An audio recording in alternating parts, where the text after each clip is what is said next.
ఇది బీర పొట్టు అండి. బీరకాయ లేతగా ఉందని చెప్పి పొట్టు పడేయకుండా మొన్న ఒకటి పడేసానండి, అయ్యో అనిపించింది. సో ఇవాళ ఏం చేస్తున్నానంటే ఇది పొట్టు చేస్తున్నాను అనమాట. బీర పొట్టు తోటి పొట్టు. ఇంకొండి ఉప్పు, జీలకర్ర, ఇందులో ఒక 4 పచ్చిమిరపకాయలు వేసుకున్నాను. ఇవన్నీ కలిపి మిక్సీ పట్టాలన్నమాట. ఒక 3-4 రోజులు పడుతుందండి ఇది ఎండడానికి. ఎండిన తర్వాత చక్కగా వేయించుకుని తినాలి. చూపిస్తాను. ఇలా బరకగా పట్టేసుకున్నాను.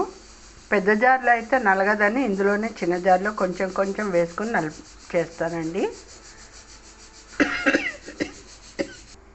చూసానా, రోట్లో దంచితే ఇంకా బాగా వస్తుంది కచ్చాపచ్చాగా. దీన్ని ఎండలో పెట్టేసుకోవాలన్నమాట. చక్కగా ఎండిన తర్వాత చూపిస్తాను. నేను 2-3 రోజుల్లో పడుతుంది అనుకున్నాను, కానీ ఇట్టే ఎండిపోయిందండి. ఒక్క రోజులో ఎండిపోయింది. సో మూకుట్లో కొద్దిగా చాలా తక్కువ నూనె వేసుకోవాలి.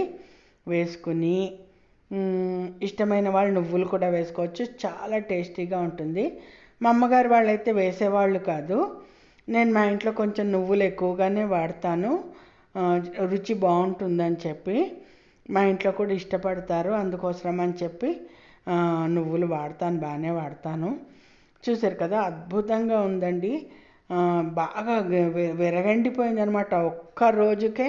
ఆ రోజు నేను మధ్యాహ్నం 1 గంట టైంకి పిల్లర్ మీద పెట్టాను.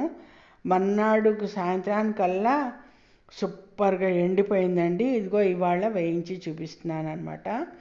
ఎంత అద్భుతంగా ఉంటుందో. సాయంత్రం మాటలు కూర ఏం లేదనుకోండి, ఇది మరి కాస్త వేయించుకొని అన్నంలో నెయ్యి వేసుకొని కలుపుకొని తినేసేసి పక్కన పప్పు చారో లేకపోతే చారో పెట్టుకొని తిన్నామనుకోండి, మహా అద్భుతంగా ఉంటుందండి. మామూలుగా ఉండదు అసలు. ఎంత కమ్మగా ఉంటుందో చాలామందికి, మరి పాత వాళ్ళకైతే తెలుస్తుందండి ఇది.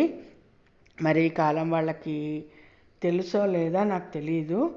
అసలు చాలా చాలా తెచ్చుకుంటూ ఉంటారు కదా బీరకాయలు.